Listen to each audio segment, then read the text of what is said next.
want to go ahead and bring in the Senior Director of Cultural Arts for the JCC of Metro Detroit, as well as the Director and Curator for the Detroit Film Theater. They are going to be hosting the Detroit Jewish Film Festival coming up. So we're staying with the theme of arts because as fall comes, we will all be trying to get indoors and trying to find new ways to fill our time. So Jaemi Loeb joins us right now. She is with the Cultural Arts Center. Good morning. Thank you for being with us on the Oakland County MegaCast. Good morning. Thank you so much for having me. So I know we have a little bit of a different setup today where we are going to be interviewing the two of you, but you're in different locations. So go ahead and give us the background of what you have going on. Sure. So I'm the Senior Director of Cultural Arts at the JCC of Metro Detroit, as you mentioned. And one of the things I do is direct the Lenore Marwill Detroit Jewish Film Festival, which is a bit of a mouthful, but an amazing event.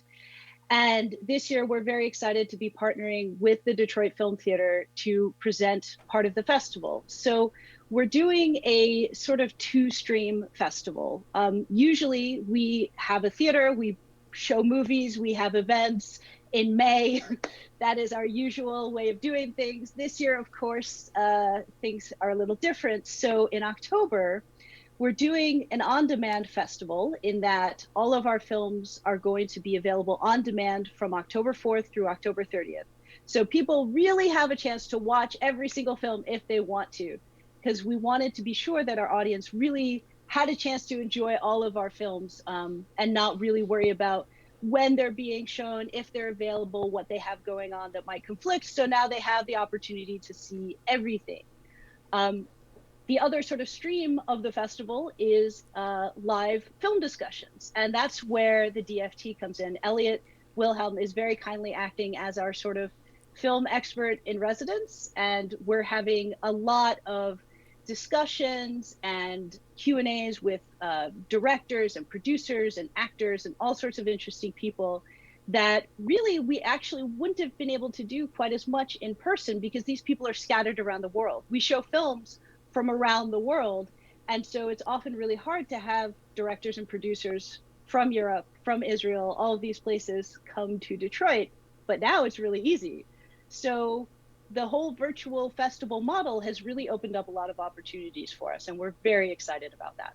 Yeah, we're all having to switch how we operate during this pandemic. Jaemi, it's been cute. Your dog and your cat have made appearances in the backdrop. Yep. So let's go ahead and bring in Elliot for the interview. Elliot, thank you for being with us. And tell us a little bit how you're going to navigate this on your side with it being virtual. Well, first, I'm going to navigate it as a fan. As a movie fan and someone who loves meeting people and talking to people who are involved in the production of films. I've been showing them and writing about them and talking about them for almost 50 years now. Started at the Detroit Film Theater, began the Detroit Film Theater in 1974. Went to work at the DIA just a little before that in the fall of 73, and the series kind of took off. And it really hasn't slowed down until March of this year. We had the opportunity many times to be able to bring in filmmakers, bring in people who were involved in film and have on-stage discussions with them and occasionally do things online. But since the pandemic, we've been allowing people to see movies on an individual basis for a fee, and the Detroit Institute of Arts gets a portion of those funds so that we can continue to disseminate great movies and see the extraordinary visions of people from around the world, but seeing them on a virtual basis, seeing them either through a hookup on a flat screen TV or on a laptop computer, which is generally how I do it. I'll mention right now that the world has changed so dramatically. One of the things that I do in the fall every year is go off to film festivals. This is film festival season. The JCC Festival is one of the absolutely unmissable festivals, but another one is the Toronto International Film Festival, which I have attended every year for 20 plus years now, and am attending at the moment, right here at home. And for the first time, Toronto has pioneered a all virtual festival with a drastically cut down number of films. They're just showing 50 films this year instead of their usual 300 over 10 days. And it's impossible, of course, to see everything. One of the things I admire about the Lenore Marwill Festival is that you can see everything if you take the time to do so. It's one of the things that we always wanted to have happen at the Detroit Film Theater as well, so that if you wanted to go to see everything, you could see everything. Toronto has done a beautiful job in terms of getting their streaming set up and getting conversations set up, and it puts me in a very hopeful frame of mind for at least the immediate future, because I suspect that we are going to be looking at films and talking about films in this way for at least the next little while, and that even after theaters are reopened and even after we can attend film festivals, I think that this virtual world of attending arts presentations is going to be something that people are going to get used to and find appealing in some ways. And I think it's going to become a part of how we attend the arts for a long time to come.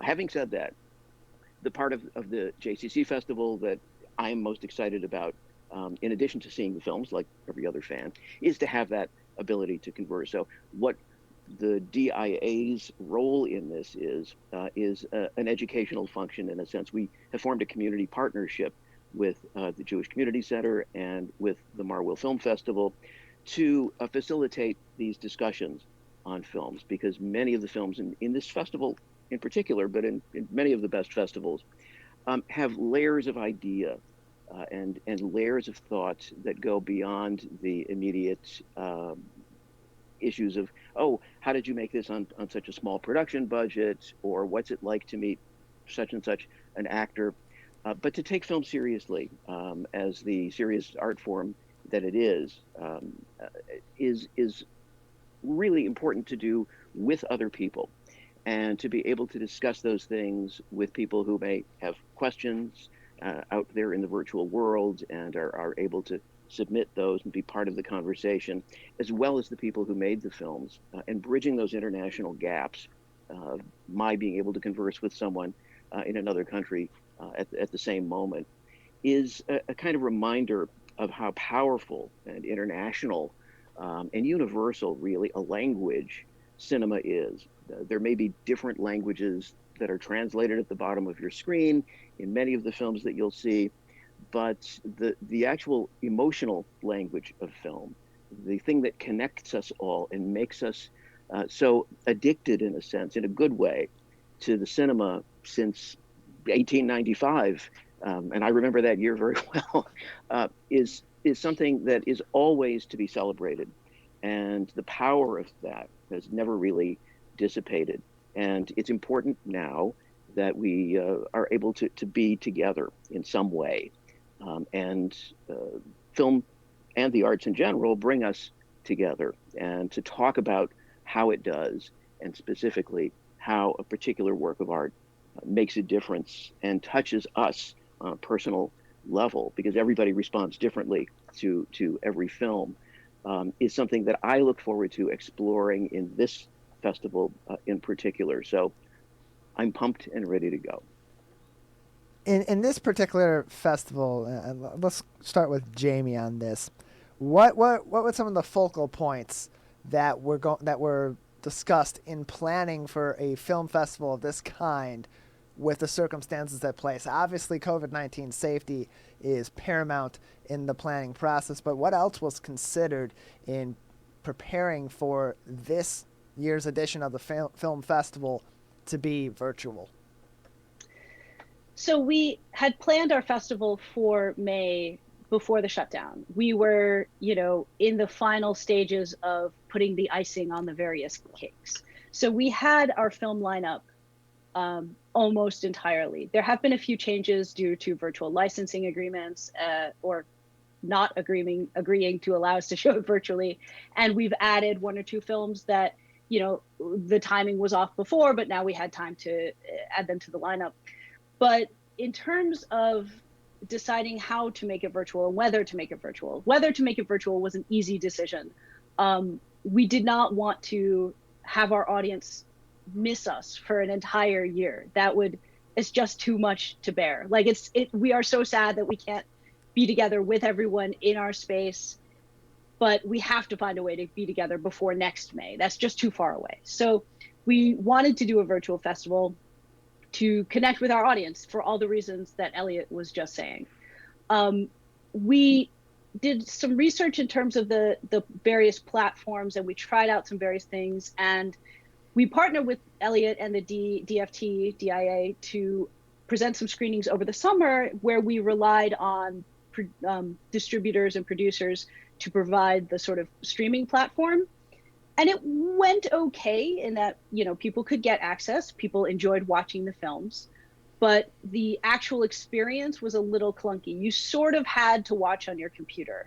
And being the tech nerd that I am, I said, you know, we can do better.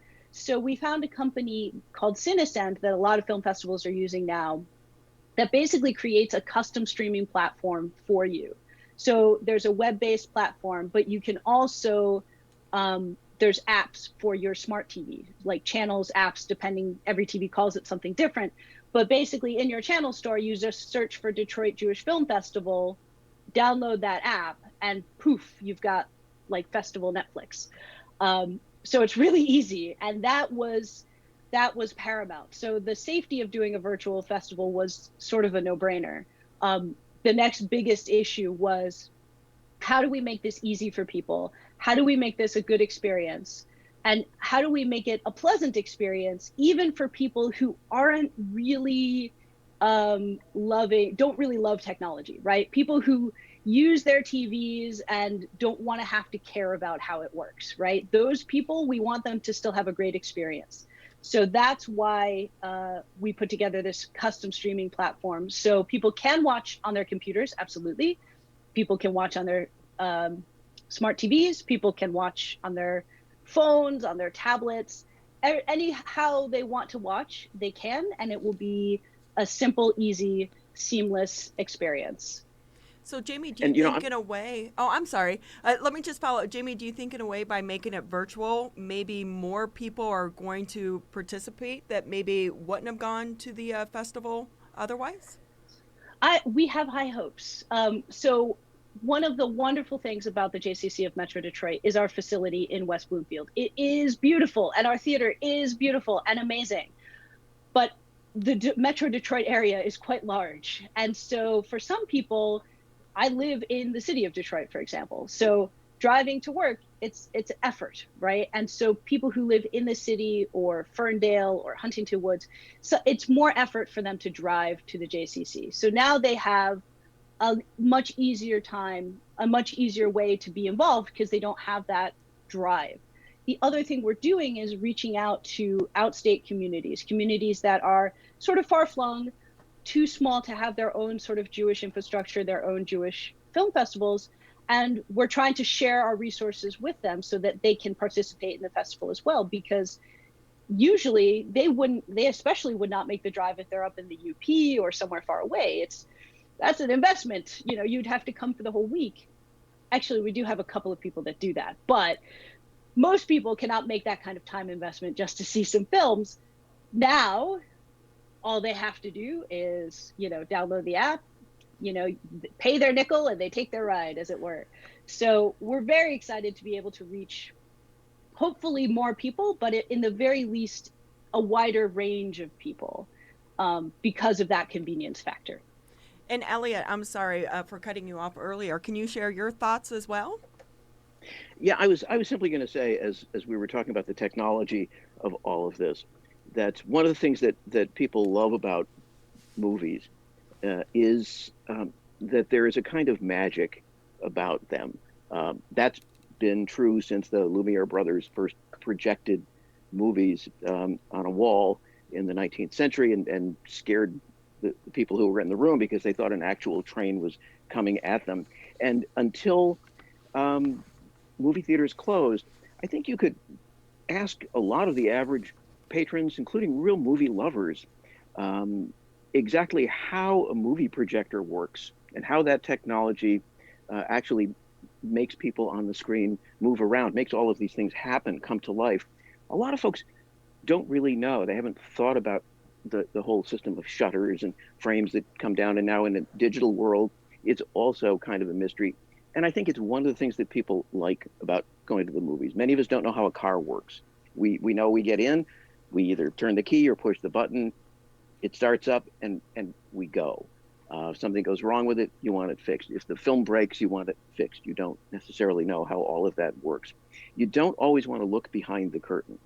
And I think it's not so much that there is great difficulty in watching a film virtually, particularly with the JCC Festival. It's going to be very easy for people who would normally watch something like Netflix or Hulu on their big screen TV to be able to make that transition to watch these films in the same place. Just a couple of steps, like buying a ticket and walking into the theater. But it's that sensation of wanting a magical experience and of not having to be in control. One of the things I love about going to a film festival is that I don't have to worry about something going wrong in a theater where I'm showing a film. I can sit down and be a patron. And all of the people who will be attending the JCC Festival will have that same experience. If it's a theater, the lights go down and you don't have anything to do except pay attention to this story that's unfolding on the screen in front of you. And it's all about stories, whatever form they happen to be in. So what Jaemi has done really a wonderful job on is eliminating many of the barriers of that technology, making it less mysterious and more familiar to people so that they can spend their time with the stories rather than worrying about connecting cables and the other things that we don't want to be concerned with when it's time to have a magical or transporting experience at the movies. So Jaemi, for people that are interested in attending this virtual film festival, where can they find more information? How can maybe filmmakers or other people that want to get involved still at this point get involved?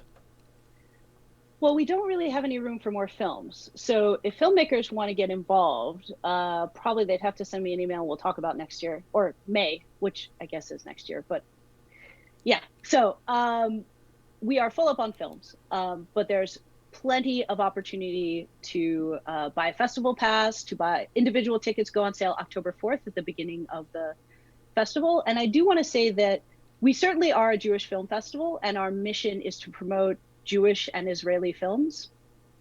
And that may make people assume certain things about what kind of films we show.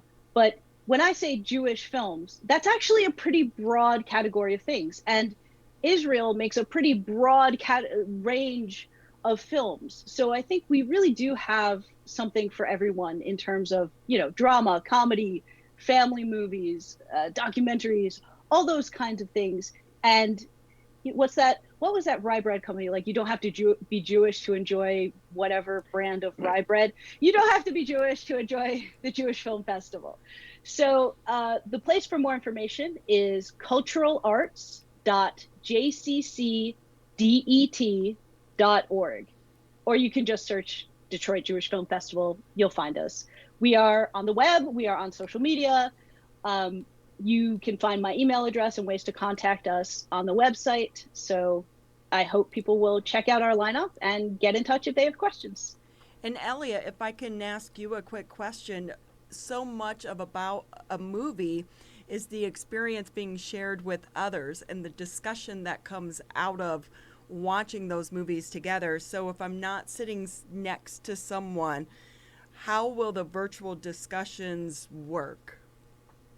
Well, those will be working with people viewing, and I'm going to fill in to some degree as much as I can for the audience and ask the questions that I like to think they would be asking, and also to be conversational enough to allow a discussion to take me to surprising places with a filmmaker that I hadn't even dreamed of. But also at the same time for people in the audience to be able to submit questions that they might have for filmmakers, and I can make sure that those get through to the filmmaker. Just as we discuss some things with chat features here on the screen today, that's something that people will be able to do. And I hope I'm correct in that, right, Jaemi? Yeah, our film discussions will be broadcast live onto both YouTube and our TV apps. Right. And the YouTube channel has a comment feature. Well, YouTube has a comment feature that, we see in real time. And we also have a phone number where people can text their comments. So it's similar to a Zoom event or any other YouTube event where people can just chit chat away in the comment section. And we will be encouraging people to, talk to each other in the comments, because that's part of the fun. So Jaemi, and far less complicated than it sounds. And I'll say one more thing about that. One of the joys of being at a film festival is to have people around you responding and reacting to a movie. And also, one of the annoyances at a film festival is having people all around you talking and responding during the movie. If it's inappropriate, or somebody saying this, I've seen this before, or that's the worst movie I've ever seen. Are you kidding? This is the best movie I've ever seen. That's all fine for afterwards. But there's also something to be said for being able to be alone with the film as you're watching it, and then to have your thoughts sort of flower, and to discuss those with others afterwards. So the annoyance factor of popcorn being dropped down the back of your neck is not there, but all the good stuff is. That's a good thing to point out. I always get so irritated with people talking loudly during a movie. We are with Jaemi Loeb. She's the Senior Director of Cultural Arts at the JCC of Metro Detroit. Elliot Wilhelm, Director and Curator with the Detroit Film Theater. Real quickly before we let you go, Jaemi, how will the tickets work? Can I buy one for just one day? And what's the price range? So we don't have days. The films are just on demand, available whenever you want them. So the price for a single film starts at $5, and we're asking people to pay $5 per person watching. Our usual ticket price, when you walk in the theater in the before times, was $13. So we've cut down our prices to mirror renting a film on Amazon or YouTube or something like that. But we're hoping that people will support the festival by paying per person that is watching. You can also buy a festival pass for $180 per person. And then you get all of the films all the time whenever you want them. When you buy an individual ticket, again, that starts at $5, and you get an email with a code and a link, and you go to the code of the link within 24 hours and poof, watch your film. Again, it's very much like renting a film off of Hulu or what's the other one? Amazon, thank you. Any other streaming service, it's a similar sort of thing. You pay your money, they let you watch the film. The only difference is that intermediate step of the email. But it's fairly foolproof. We're trying real hard to make it as easy as possible, even for people who are buying tickets to individual films. But of course, the festival pass gets you the sort of premium experience of you just log in once and poof, you have festival Netflix, and it's pretty great. So again, all of that information is on our website, which is culturalarts.jccdet.org/filmfest. So hopefully people will join us. You're listening to 89.3 WBLD Orchard Lake, 88.1 WBFH in Bloomfield Hills. Jaemi Loeb with us, the Senior Director of Cultural Arts at the JCC. Elliot Wilhelm, the Director and Curator at the Detroit Film Theater. We hope you have a great film festival. You've done an amazing job of trying to pivot and transition to a virtual world. Check them out. The festival is going to be October 4th through the 30th, and let's hope that by May of next year, you will be able to have an in-person film festival. That's our hope, yes. Thank you for having us. Thank you so much for being with us on the Oakland County MegaCast.